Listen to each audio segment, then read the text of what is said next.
अपनी शान और शौकत और खूबसूरती के लिए बीकानेर विश्व प्रसिद्ध है। यहाँ के रियासतकालीन किले और पूर्व राजघरानों से जुड़ी चीजें पर्यटन का एक बड़ा केंद्र है। राजा महाराजाओं की शौर्य गाथाओं और उनके परिवारों से जुड़े रहस्य और किस्से आज भी लोगों को आकर्षित करते हैं।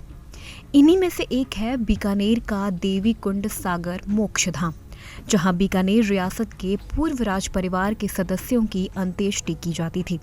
खास बात यह है कि जहां उनका अंतिम संस्कार होता था, वहां मुगल कालीन शैली में छतरियों का निर्माण भी कराया जाता था। इन छतरियों में एक छतरी ऐसी भी है जो रहस्यों से भरी है। इनके जब ये स्वाड़ में थे झापे के अंदर, उस वक्त उनके ये बच्चे गुजर गए थे, तो उनकी याद में पहले तो हमेशा 24 घंटे इस पर दूध टपकता था।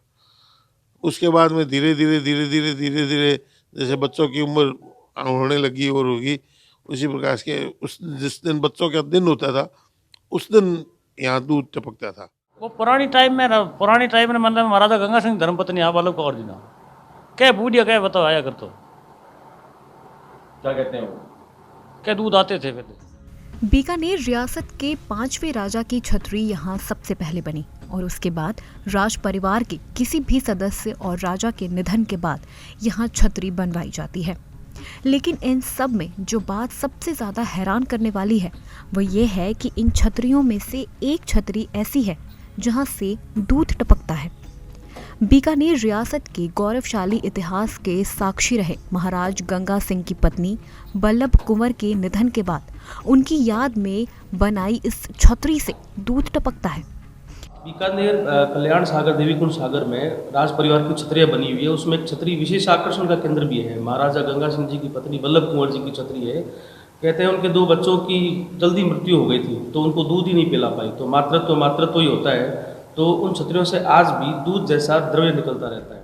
इस बारे में इतिहास के साथ ही वैज्ञानिक तौर पर भी सीधा कोई प्रमाण नहीं है, लेकिन यहाँ से जुड़े हुए लोग और इतिहासकार भी इस बात को स्वीकार करते हैं। यहाँ के बुजुर्गों का कहना है कि महारानी बल्लभ कुमार की संतान का जन्म होने के बाद ही उनका निधन हो गया था और इस वजह से वो अपने बच्चे को दूध नहीं पिला पाई थी। देखिए, इतिहास के आधार पे देखेंगे तो ऐसा तो नहीं होता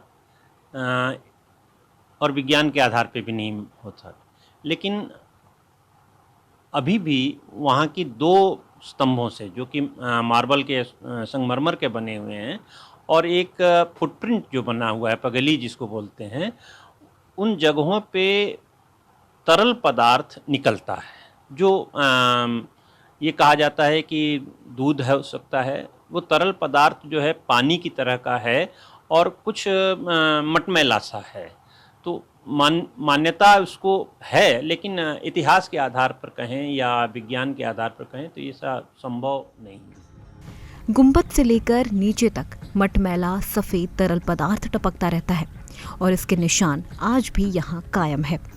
कई बार धीरे धीरे रिसाव के रूप में यह नजर भी आता है। कुल मिलाकर चाहे कोई भी कारण हो या कोई वैज्ञानिक और ऐतिहासिक प्रमाण भले ही ना हो, लेकिन इस बात को नकारा नहीं जा सकता कि एक जैसी आसपास बनी इन छतरियों में से एक छतरी ऐसी भी है जहां से दूध टपकता है, जबकि दूसरी छतरियों में इस तरह की कोई बात आज तक नजर नहीं आई। ईटीवी भारत के लिए बीकानेर से अरविंद व्यास की रिपोर्ट।